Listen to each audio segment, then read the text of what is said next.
Selamat datang di laporan tahunan PT Sadika.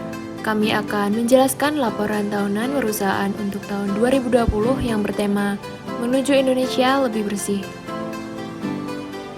Kami akan menjelaskan mengenai ikhtisar keuangan pada tahun 2020, sambutan dari Komisaris Utama PT Sadika, sambutan dari Direksi Utama PT Sadika, profil perusahaan PT Sadika, produk-produk dari PT Sadika, kemudian diskusi industri dan lingkungan, komposisi kepemilikan saham perusahaan, manajemen krisis, CSR, analisis dan pembahasan kinerja perusahaan, tata kelola perusahaan, serta marketing public relation.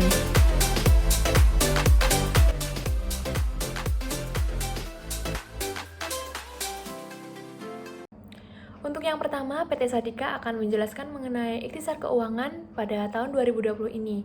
Untuk total aset lancar yang dimiliki oleh PT Sadika memiliki sebanyak 16 miliar 135 juta 350 ribu rupiah. Kemudian pada laba rugi kotornya, PT Sadika memiliki 900 juta 762 rupiah. Kemudian pada total sahamnya, PT Sadika memiliki 2.576 lembar. Untuk selanjutnya, terdapat sambutan dari Komisaris Utama PT Sadika, yaitu Bapak Dino Akhtar Wijaya. Beliau mengatakan bahwa kinerja pada tahun ini, tahun 2020, PT Sadika telah menunjukkan prospek yang baik dan semakin meningkat setiap harinya meskipun telah terjadi pandemi virus corona seperti saat ini. Kemudian pada tahun 2020 ini juga dapat dikatakan sebagai tahun yang penuh tantangan, di mana perusahaan harus berhadapan dengan berbagai kendala seperti harga bahan baku yang tidak stabil, kemudian persaingan bisnis yang semakin ketat, kondisi perekonomian dalam negeri yang masih belum stabil, serta kemampuan daya beli masyarakat yang relatif masih lemah, dan ditambah lagi adanya wabah seperti sekarang ini. Namun, perusahaan menanggapi berbagai kendala di atas sebagai sebuah tantangan dan menarik perhatian sebagai bekal di kemudian hari nanti. Dari laporan keuangan, kami melihat bahwa sejak didirikannya PT Sadika yang menerbitkan produk-produk kesehatan kebersihan, perusahaan telah berhasil meningkatkan penjualan bersihnya sebesar 15% setiap bulannya. Kemudian, total penjualan pada tahun pertama, yaitu tahun 2020 ini, sebesar 4,6 triliun. Akhir kata dari Komisaris Utama PT Sadika, yaitu Bapak Dino Akhtar Wijaya. Beliau mengucapkan terima kasih kepada para pemegang saham, kreditur, rekan bisnis, pemasok, pelanggan, serta pihak-pihak lainnya yang telah memberikan kepercayaan dan dukungan kepada kami sehingga dapat terus berkembang seperti sekarang ini. Untuk sambutan yang kedua, yaitu sambutan dari Direksi Utama PT Sadika, yaitu Ibu Selsa Oktarusika. Beliau mengatakan bahwa PT Sadika telah berhasil menutup tahun buku 2020 ini dengan mencatatkan peningkatan atau keseimbangan dibandingkan tahun sebelumnya di sisi finansial dan operasional. Kemudian pada bidang pemasaran, perusahaan secara konsisten terus berusaha untuk meningkatkan loyalitas konsumen terhadap produk-produk perusahaan. Berbagai kegiatan promosi dan aktivasi pasar yang telah dilakukan dengan sangat baik masih terus diadakan. Pada bidang distribusi, perusahaan secara konsisten terus berusaha untuk memperluas pasar dengan menambah outlet-outlet cabang di seluruh wilayah Indonesia secara perlahan. Perusahaan juga senantiasa memelihara, menjaga, dan meningkatkan hubungan yang baik dengan para agen dan distributor yang tersebar di seluruh Indonesia.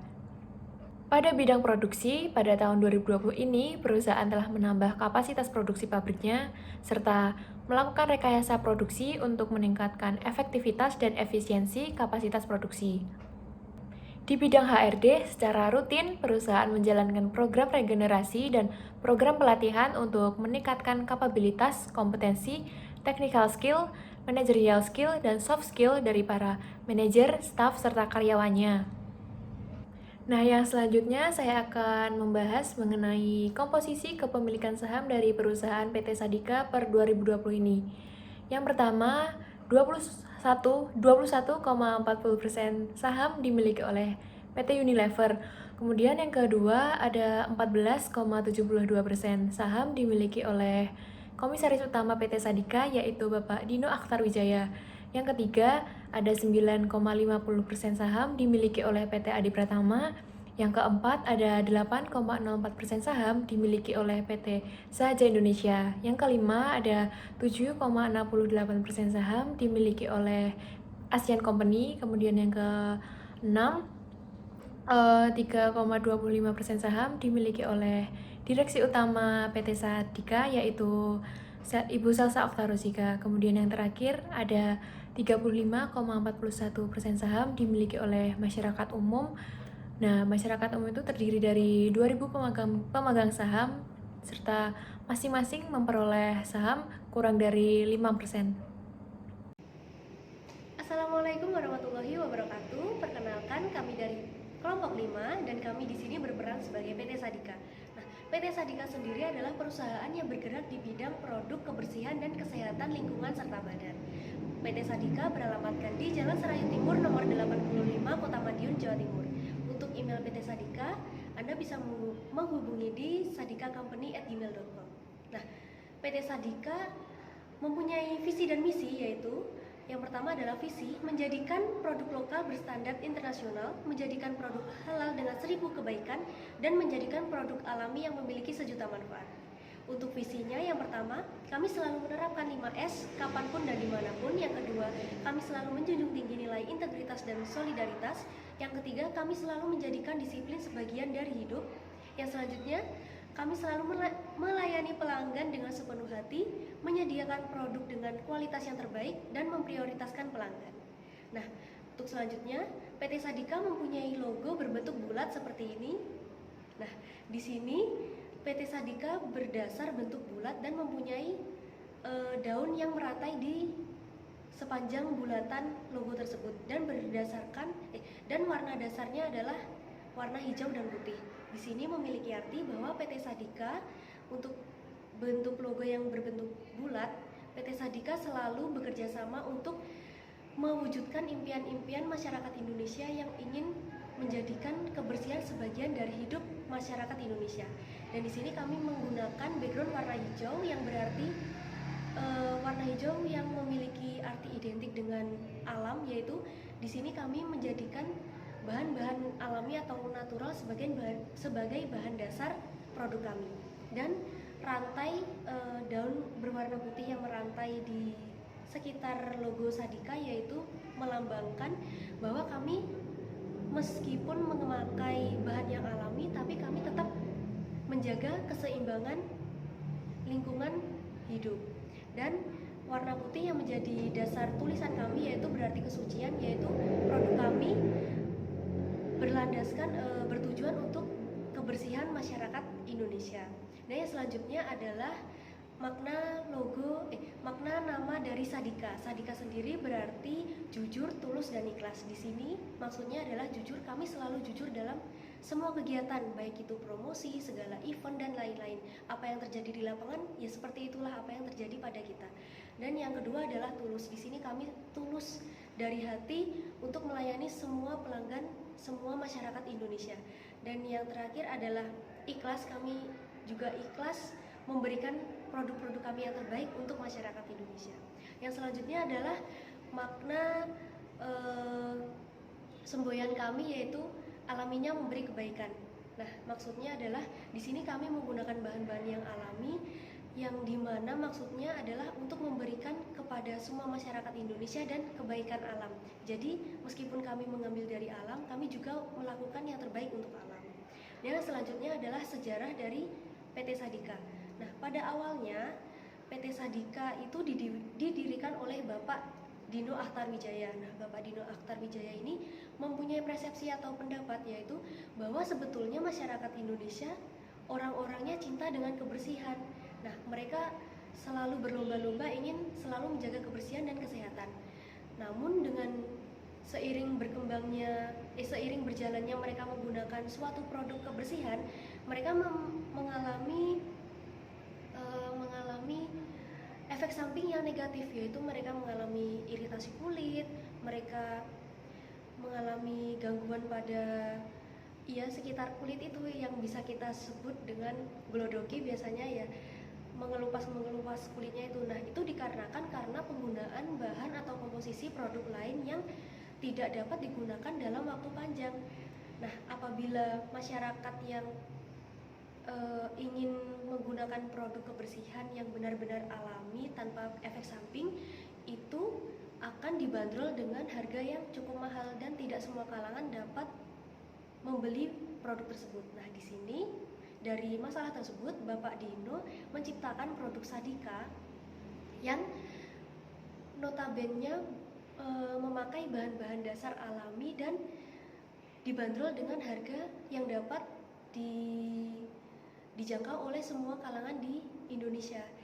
Terciptalah produk Sadika. Nah, Sadika sendiri mempunyai 4 produk, yaitu yang pertama ada Zaina sabun mandi, yang kedua ada Natif sabun lantai atau pembersih lantai, yang ketiga ada deterjen merek Safi yang berbentuk liquid, dan yang terakhir ada Sara sabun pencuci piring.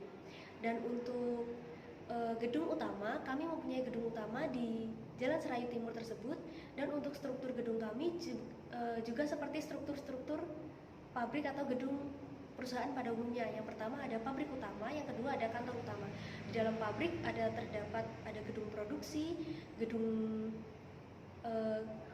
dan gudang, dan juga tempat-tempat penyimpanan barang-barang kami. Dan di kantor juga seperti umumnya, ada kantor komisaris, kantor direktur, kantor pertemuan, kantor meeting, kantor admin, dan lain-lain. Dan untuk seragam PT Sadika juga seperti perusahaan pada umumnya, kami desain sedemikian nyaman dan sedemikian apa yang kita butuhkan. Di sini kami menggunakan 4 seragam. Yang pertama ada seragam admin yang akan digunakan oleh admin kantor, yang kedua ada seragam distribusi dan produksi, yang ketiga ada seragam keamanan atau satpam, yang keempat ada seragam tambahan. Nah, seragam tambahan ini digunakan untuk apabila kita melakukan kegiatan seperti kegiatan outbound, gathering, dan lain-lain. Dan untuk struktur organisasi kami, yang pertama ada direksi utama yang kami dipimpin oleh Bapak Dino Aktar Wijaya, yang kedua ada direktur utama dipimpin oleh Ibu Silsa, dan di bawahnya ada direktur pemasaran yang dipimpin oleh Ibu Mira, direktur personalia dipimpin oleh Ibu Diah Ayu Kusmaningrum, dan yang terakhir ada direktur keuangan yang dipimpin oleh Ibu Ika Putri Harti. Dan produk kami sudah tersedia di seluruh Alfamart dan Indomaret di Indonesia, dan seluruh swalayan yang besar maupun kecil di Indonesia, dan di toko-toko sekitar masyarakat Indonesia. Karena produk kami merupakan produk yang benar-benar alami dan dibanderol dengan harga yang sangat bersahabat, semua kalangan di Indonesia dapat menjangkaunya. Jadi kami sudah menyebarluaskan di seluruh pasar di Indonesia. Terima kasih. Wassalamualaikum warahmatullahi wabarakatuh. Saya Diah Ayu Kusmaningrum. Di sini saya akan menjelaskan mengenai tata kelola perusahaan, yang mana merupakan hal yang penting untuk diterapkan di perusahaan untuk mengetahui, menilai keberhasilan usaha, dan akuntabilitas perusahaan.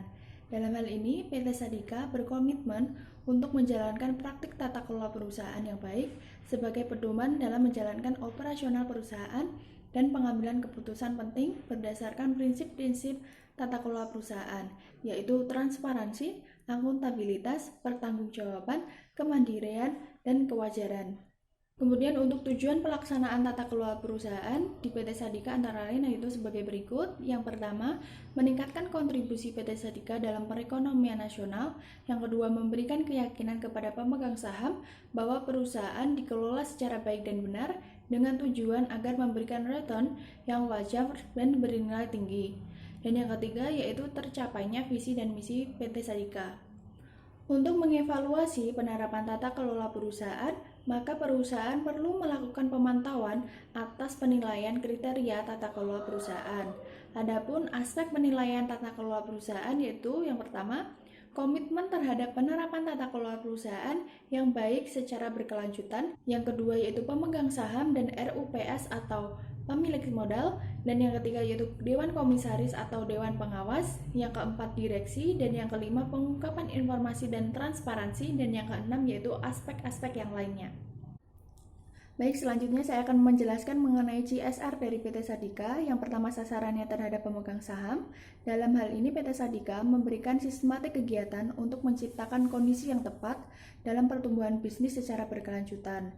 Sehingga dalam hal ini dapat memanfaatkan sebanyak 56% dari keseluruhan bahan baku pembuatan produk yang bersumber dari sumber yang berkelanjutan. Dalam hal prospek usaha perusahaan, PT Sadika ikut serta dalam event pemerintahan seperti Pameran Kebudayaan Indonesia dengan mengenalkan produk unggulan mereka yaitu sabun mandi Zaina dan juga deterjen cair Safi. PT Sadika juga secara konsisten menerapkan fungsi pengawasan dan juga memberikan nasihat kepada direksi untuk memastikan kegiatan perusahaan dikelola dengan baik sehingga dapat mencapai harapan dari pemegang saham. Kemudian untuk CSR yang kedua, yaitu sasarannya terhadap konsumen, PT Sadika memprioritaskan bahwa kepuasan konsumen merupakan bagian penting dari pertumbuhan bisnis perusahaan. Hal ini dikarenakan PT Sadika melakukan pengukuran atas kepuasan konsumen sebagai loyalitas dan juga sebagai umpan balik dari produk yang dihasilkan perusahaan, kemudian layanan dari perusahaan, dan juga loyalitas dari konsumen itu sendiri. PT Sadika juga aktif dalam melakukan promosi produk, baik itu dari event nasional maupun event internasional, dan juga tidak lupa PT Sadika memberikan hampers setiap tahunnya kepada konsumen, terlebih bagi konsumen yang sudah memiliki member card dari perusahaan. Kemudian sasaran CSR terhadap pemerintah, PT Sadika ikut dalam mensosialisasikan kegiatan untuk kebaikan alam seperti penghijauan kota dan juga perbaikan standar pelayanan dalam masyarakat. Kemudian sasaran CSR terhadap pegawai, PT Sadika memprioritaskan bahwa kesehatan, keselamatan kerja atau K3 dari seluruh pegawai merupakan hal yang utama dan sangat penting. Tak lupa juga PT Sadika memberikan asuransi dan juga tunjangan kepada seluruh pegawainya.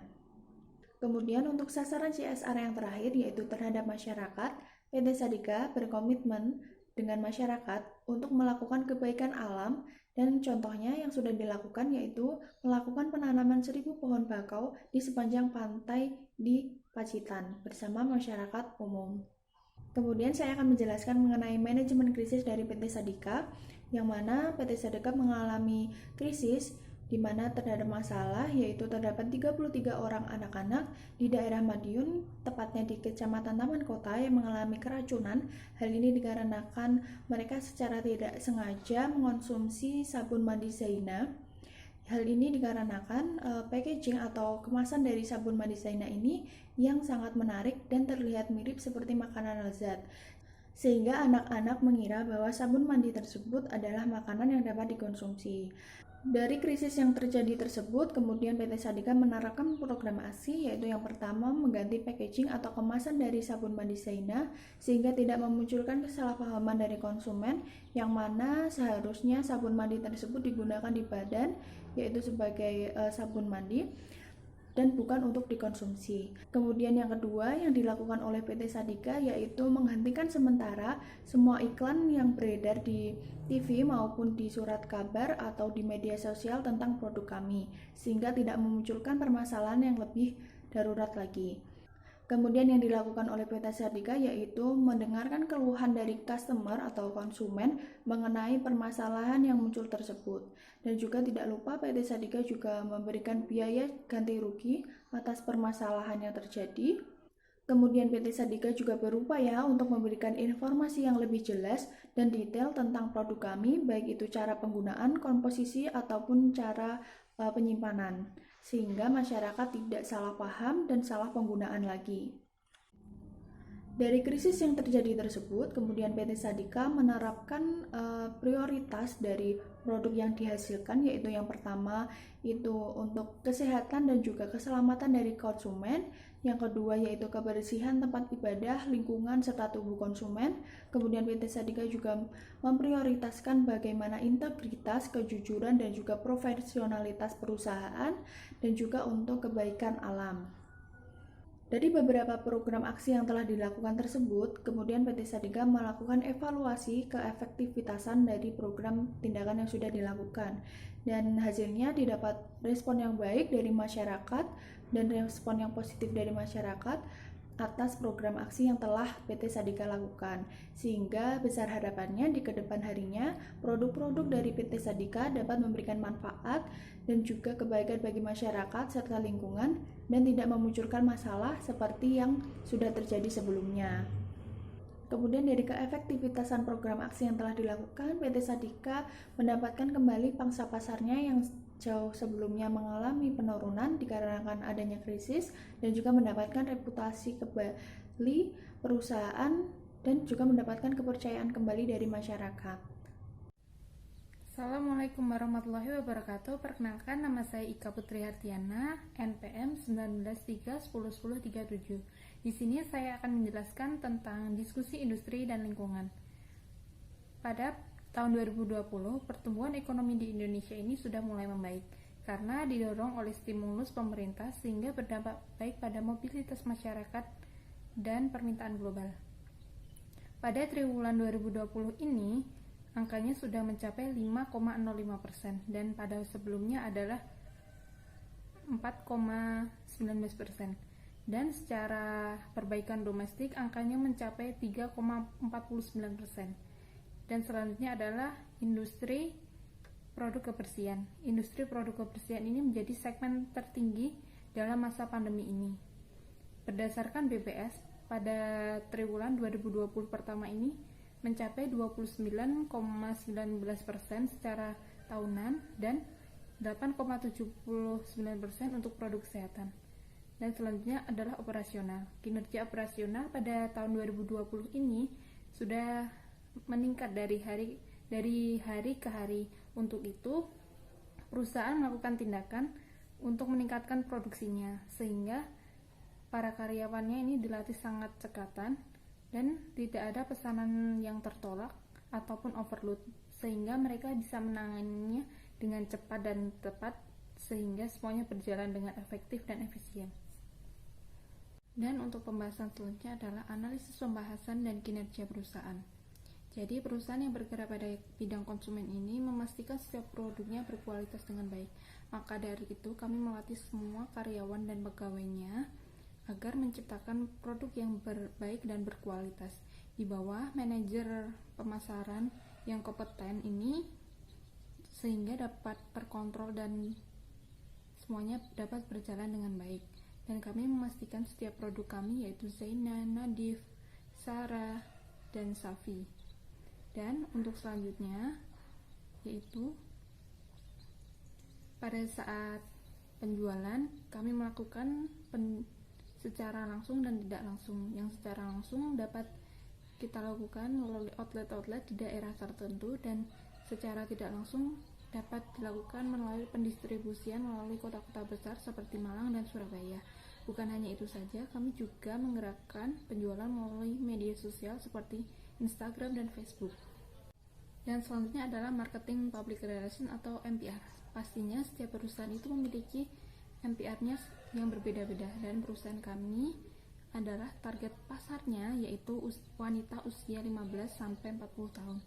Kami menggunakan atau menciptakan produk yang berkualitas dari bahan-bahan alami namun juga sangat aman saat digunakan.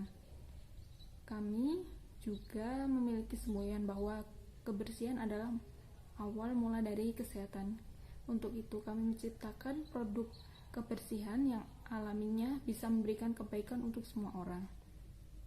Dan strategi MPR kami adalah yang pertama yaitu menggunakan media sosial. Jadi potensinya itu sangat besar, terlebih seperti Facebook, Instagram, karena sudah banyak penggunanya dari kalangan usia dari muda sampai tua. Yang selanjutnya yaitu kita menggunakan beauty influencer. Kami menggunakan influencer yang sudah terkenal seperti Choky Sitohang, Ayu Dewi, Donna Agnesia, dan Titi Kamal. Dan selanjutnya kita membuat video unik yang menarik. Jadi di dalam video itu menunjukkan tentang bagaimana cara menjaga kesehatan, kebersihan, dan lain sebagainya. Dan agar trik ini bisa menarik masyarakat bahwa perusahaan kami ini sangat bonafit sekali untuk menyebarkan informasi luas kepada masyarakat. Dan untuk selanjutnya itu kita membuat program seperti program galang dana. Jadi kita mengumpulkan dana, disebarluaskan informasinya kepada orang-orang sehingga mereka bisa mendonasikan uang mereka kepada perusahaan kami, dan kami akan mengalurkan kepada mereka yang sangat membutuhkan atau sedang dilanda musibah. Dengan seperti itu, PT Sadika bukan hanya baik dalam pembuatan produk, namun juga kami sangat peduli dengan masyarakat. Dan itu saja yang bisa saya sampaikan, kurang lebihnya saya mohon maaf. Assalamualaikum warahmatullahi wabarakatuh.